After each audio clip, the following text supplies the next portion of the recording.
मुनव्वर राणा को दुनिया से रुखसत हुए अभी महज एक दिन हुआ है। मां पर उन्होंने खूब लिखा और पढ़ा है, लेकिन जो खबर हम आपको दिखाने वाले हैं उस पर मुनव्वर राणा का ये शेर एकदम फिट बैठता है। लबों पर उसके कभी बद्दुआ नहीं होती, बस एक माँ है जो मुझसे खफा नहीं होती। माँ कहाँ खफा होती है, भले उसके पार्थिव शरीर को महज एक जमीन के टुकड़े के लिए घंटों लकड़ियों की चिता पर लिटाए रखा जाए, मुखाग्नि न दी जाए। 9 घंटों तक यह तमाशा चलता रहा। इन तमाशे के बीच इस पूरी कहानी को चलिए जान लेते हैं। मथुरा का नगला छिताहिगा। पति की मौत से पहले पुष्पा वहीं रहती थी। जब पति गुजर गए तो मथुरा के आनंदपुरी में अपनी बड़ी बेटी मिथिलेश के साथ रहने लगी। पुष्पा की 2 बेटियां और हैं, नाम सुनीता और शशि। 3 बेटियां, 3 बीघा जमीन और बुढ़ापा काट रही पुष्पा। 13 जनवरी की रात 98 साल की पुष्पा की तबीयत अचानक बिगड़ गई। हालात बिगड़ चुके थे। कुछ ही पलों में पुष्पा की सांसें रुक गई और फिर बारी आई अंतिम संस्कार की। अगली रोज सुबह 10 बजे का वक्त गोविंदनगर के बरला मंदिर के पास शमशान घाट का है। यहाँ चिता के लिए लकड़ियां इकट्ठा की गई। चिता तैयार हुई। पंडित ने मंत्रोच्चार भी शुरू किया, लेकिन शव का अंतिम संस्कार न हो पाया। विधि 1 या 2 बार नहीं बल्कि पूरी 8 बार की गई, लेकिन हर बार अग्नि संस्कार को चिता तरस रही थी। एक बार तो चिता को अग्नि सौंपी भी गई, लेकिन फिर जलती चिता को बुझा दिया गया। पता है इसकी वजह क्या थी?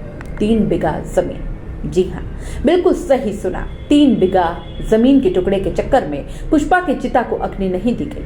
पुष्पा के पास 3 बीघा जमीन थी। उनकी बेटियों सुनीता और शशि का आरोप है कि मिथिलेश ने मां को बहला फुसलाकर 1.5 बीघा जमीन बेच दी थी। उसके कुछ दिनों बाद मां का निधन हो गया और जब दोनों बहनें शमशान घाट पहुंची तो तीनों में जमीन के बंटवारे को लेकर लड़ाई होने लगी। बात हाथापाई तक पहुंच गई और इस बीच मां की चिता को आग लगाई गई, लेकिन दुख से ज्यादा झगड़ा तेज था। आग बुझा दी गई। दोनों बहनों का कहना था कि बची हुई जमीन लिखित में हमारे नाम की जाए, तभी अंतिम संस्कार होगा। लगभग 9 घंटों तक यह बवाल चलता रहा और उसके बाद बकायदा स्टाम्प पेपर पर लिखित समझौता हुआ। पुष्पा की बची हुई संपत्ति शशि और सुनीता के नाम की गई और इसके बाद मां का अंतिम संस्कार हुआ।